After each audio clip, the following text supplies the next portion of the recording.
ఇప్పుడు నా దగ్గర ఒక లిస్ట్ ఉంది. కేసులు నమోదైంది వీరిపైదని, అంటే ఈ లిస్టులో ఎవరి పేర్లు ఉన్నాయో వాళ్ళ మీద కేసులు నమోదైనాయి.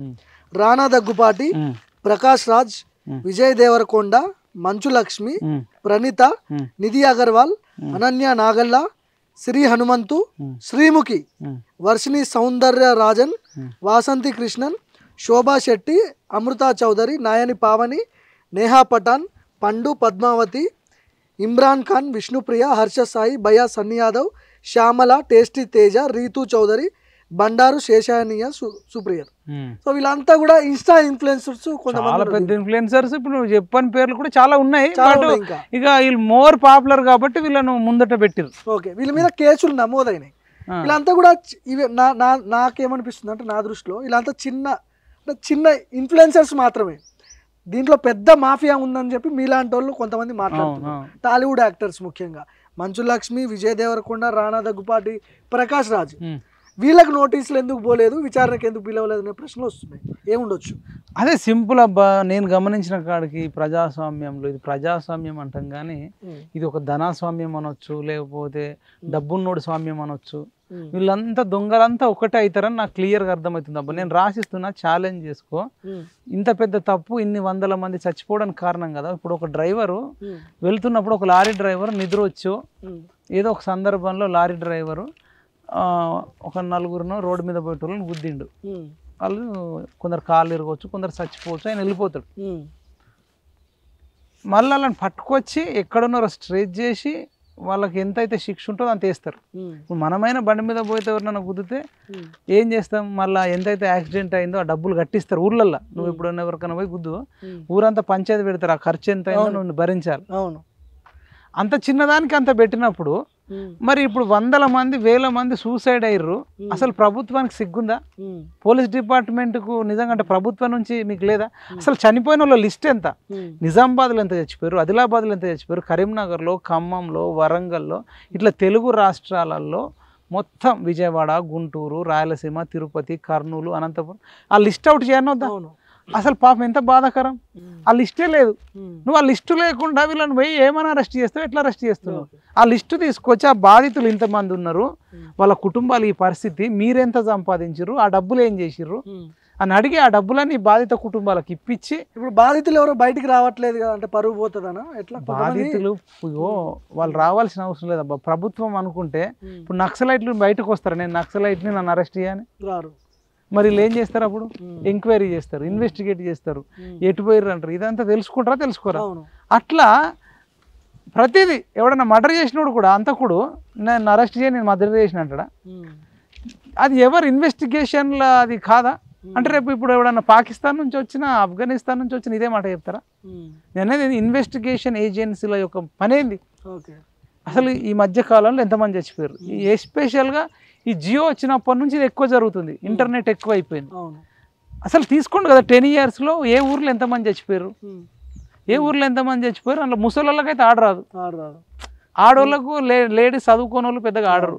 స్మార్ట్ ఫోన్ ఉన్నోళ్ళు ఎంతమంది ఉన్నారు, మళ్ళీ డబ్బా ఫోన్ ఉన్నోడు ఆడరాదు, ల్యాండ్ ఫోన్ ఉన్నోడు ఆడాడు, స్మార్ట్ ఫోన్ ఉన్నోళ్ళే ఆడతారు కదా. ఈ స్మార్ట్ ఫోన్ ఉన్నోళ్ళ దాంట్లో మెయిన్ ఇంకా అబ్బాయిలే ఎక్కువ, యువకులు. ఇప్పుడు ఎట్లాంటి చర్యలు తీసుకోవాలి వీళ్ళందరి మీద? ఏం చెప్తున్నారు మీరు? అంటే ఇప్పుడు చాలా మంది టాప్ 10లో ఉన్న యాక్టర్స్ కనిపిస్తున్నారు మనకి, ఇన్స్టా ఇన్ఫ్లుయెన్సర్స్ కావచ్చు, టాలీవుడ్ యాక్టర్స్ కావచ్చు. వీళ్ళని ఎట్లా పనిష్మెంట్ చేయాలి, ఎట్లా చర్యలు తీసుకోవాలి, బాధితులకు ఎట్లా న్యాయం జరుగుతుంది? అదే వీళ్ళు ఎంతెంత సంపాదించారో ఇప్పుడు మనం ఇంతకుముందు మాట్లాడుకున్నట్టు శివజ్యోతి అనుకుందాం, యాప్స్ ద్వారా ఎంత సంపాదించింది, ఏమేమి వీళ్ళగా ఉన్నది, ఇలా బ్యాంక్ అకౌంట్ ఏంది, ఇలా బ్యాంక్ డీటెయిల్స్ ఏంది, ఇలా నెల జీతం ఎంత, వీళ్ళ ఆస్తులు ఎంత, వీళ్ళ పేరు మీద ఎంత ఉంది, వీళ్ళ భర్త పేరు మీద ఎంత ఉంది, ఇంకెవరన్నా బినామీలు ఉన్నారు, ఇదంతా స్టడీ చేస్తే తేలింది అనుకో 10 కోట్ల ఆస్తి ఉందని తేలింది అనుకో భార్గవ్. నీకు ₹1,00,000 జీతం ఉన్న వాళ్ళకి 10 కోట్ల ఆస్తి ఏడికెళ్ళి వస్తా చెప్పు? 10 రావచ్చు, 20 రావచ్చు, 30 రావచ్చు. నీ ఖర్చులు ఎంత, ఖర్చులు పోగా మిగిలింది ఎంత, నీ ఐటీ నువ్వు కట్టేది ఎంత, ఇవన్నీ తెలుసుకుంటే తెలిసిపోతుంది. ఆ డబ్బులన్నీ కూడా ఎవరైతే బాధితులు ఉన్నారో వాళ్ళ సబ్స్క్రైబర్స్లలోనే ఇంకెక్కువ ఉండొచ్చు. వీళ్ళకి తెలియని విషయం ఏంటంటే, దయచేసి మీరు ఎవరినైతే అభిమానిస్తుర్రో వాళ్ళే మీ చావులకు కారణమవుతుర్రు. మీ అభిమానాన్ని కూడా మోస్ట్ ఆడేది వినేది ఎవడు మళ్ళీ వాళ్ళ అభిమానులే. ఇప్పుడు విజయ్ దేవరకొండ అభిమానులే ఎక్కువ చచ్చిపోతారు.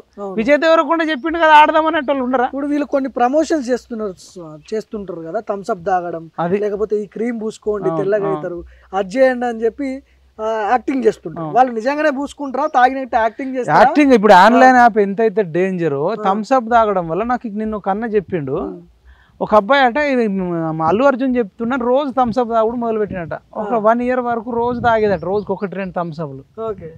వాడికి తర్వాత కడుపు నొప్పి వచ్చి హాస్పిటల్ వేస్తే లోపల అంత బ్లడ్ టెస్ట్ చేస్తే లోపల బ్లడ్ లేదట, మొత్తం థమ్స్అప్ ఉందట. మళ్ళా అదంతా తీసేసి కొత్త రక్తం ఎక్కించిర్రు. అంత డేంజర్ థమ్స్అప్. అల్లు అర్జున్ కొడుకు తాగడు, అల్లు అర్జున్ కూతురు తాగదు, అల్లు అర్జున్ వైఫ్ తాగదు, అల్లు అర్జున్ తాగడు, అల్లు అర్జున్ వాళ్ళ నాన్న తాగడు, అల్లు అర్జున్ యొక్క అమ్మ తాగదు. అసలు అల్లు అర్జున్ ఫ్యామిలీ ఎవరు తాగడు.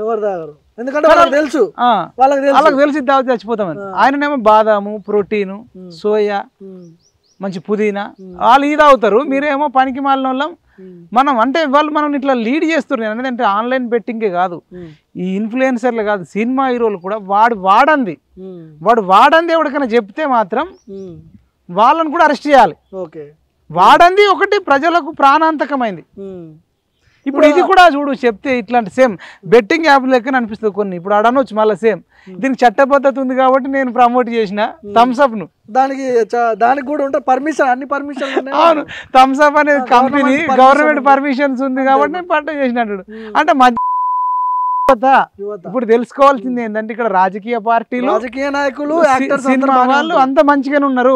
వాడు కంపెనీలో లిస్ట్ చేస్తాడు, యాడెడ్ షుగర్స్ ఉంటాయి, యాడెడ్ షుగర్ ఉన్నా కంపెనీలో మరి ఇది చేయొద్దని వాడు చెప్పడు. తర్వాత ప్రమోషన్ చేస్తే అభిమానులు చచ్చిపోతారని వీడికి ఉండదు.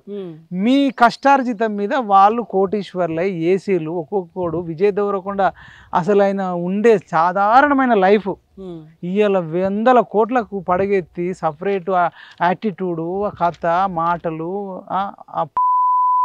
అదంతా ఎడికెళ్ళి వచ్చింది. అడ్డమైన విధంగా సంపాదిస్తేనే ఆ అడ్వర్టైజ్మెంట్. సినిమాలలో ఇచ్చేది తక్కువ, ఈ అడ్వర్టైజ్మెంట్లో వచ్చేది ఎక్కువ. మెయిన్గా ఇప్పుడు పత్రికలకు కూడా ఆంధ్రజ్యోతి అనుకుంది, పేపర్ అమ్ముతా వస్తాయి డబ్బులు. ఇక్కడ ఏదో పెట్టిండు, కారు పెట్టిండు, నివల్ అని ఒకటి పెట్టిండు, మారుతి సుజుకి అని ఇచ్చింది. మారుతి కూడా యాడ్ ఇతను ఇస్తాడు. నువ్వు కొంటే 4 రూపాయల పేపర్ కొంటే 5 రూపాయలకు పేపర్ కొంటే ఉంటాయి. అట్లా ఈ సినిమా హీరోలకైనా ఇన్ఫ్లుయెన్సర్లకైనా వాళ్ళ యాడ్ వల్ల వాళ్ళు ప్రమోషన్ చేయడం వల్ల వస్తారు.